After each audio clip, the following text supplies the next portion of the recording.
आमर प्रतिमूर्ति सब लगी ऐतिहासिक जो व्यक्तित्व मैंने अच्छा ये महांगर एत ऐतिहासिक व्यक्तित्व अच्छा प्रतिमूर्ति को जमी सफा सुतर रखापी से आम प्रधानमंत्री नेतृत्व में जो स्वच्छ भारत अभियान चली आम एटा तो वर्ष सारा 10 वर्ष है चली किंतु यह गोटे ओकेजन जो थे आसिकी आम प्रतिमूर्ति मान को सफा करुचु एवं तांको सम्मान दवापाई आम माल्यार्पण करुचु आम से दिगरे मु जनसाधारण को अनुरोध करी जे निज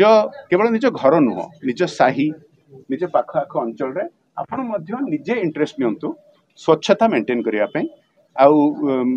अन्य मानक भी आपण पड़ोसी मानक आपण बंधु बांधव मानक भी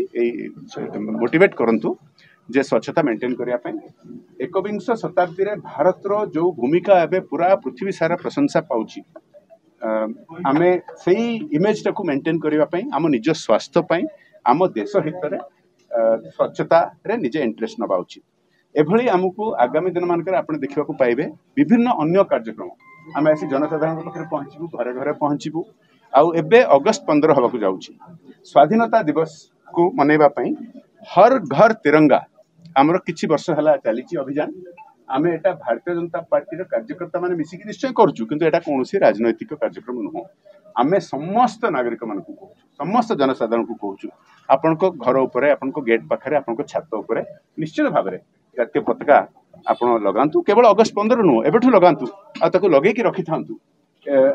आ सहित फोटो उठेकी निश्चय सोशल मीडिया रे आपण दियंतु काना आम राष्ट्र हित पई आम देश रे आमे गर्व अनुभव करबा एटा करिकी ही देश को आगु को नहीं हबो समस्त आमर अनुरोध होची एटा केवल भारतीय जनता पार्टी कार्यक्रम नुह एटा देश हित रे आपण समस्त माने आपण समस्त यादरे योगदान दियो। भारतीय जनता पार्टी तरफ एक स्वच्छ भारत कार्यक्रम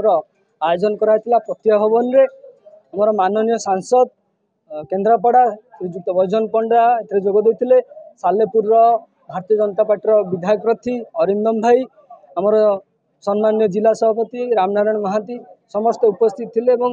महांगार प्रत्येक कार्यकर्ता साधारण वर्ग सामिल होते कार्यक्रम को करी कार्यक्रम को सफल कराई सहित प्रतिभा मान को सम्मान देशर हीरो मान को सम्मान जनाई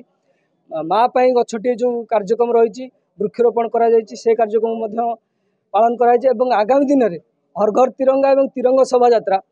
कौभली भाव में साधारण वर्ग समस्त किमती सामिल हे देशभक्तिर पर्व से आमर माननीय सांसद आह्वान कर निवेदन कर निश्चित भाव में आम निश्चित योगदान करी से कार्यक्रम को आगामी दिन में सफल कर आम प्रिय प्रधानमंत्री जो अभियान आरंभ कर स्वच्छ भारत अभियान गत 10 वर्ष है चली महांगा अंचल सान भाई सुमंत नेतृत्व में आज ये कार्यक्रम जो थी कि आमर प्रिय सांसद आम जिला सभापति योगदान देते एवं आगामी दिन में ये अभियान आहरी जोरदार चलो एवं आम परिवेश को निहाती भाव में सफा रखापी आम समस्ते उद्यम करें और आपण माध्यम जनसाधारण को भी निवेदन करी अनुरोध करी सी भी ये कार्यक्रम भाग नियंतु एवं निज परिवार निज छुआ मान भविष्य आम परिवेश आम एरिया को आम अंचल को स्वच्छ रखु।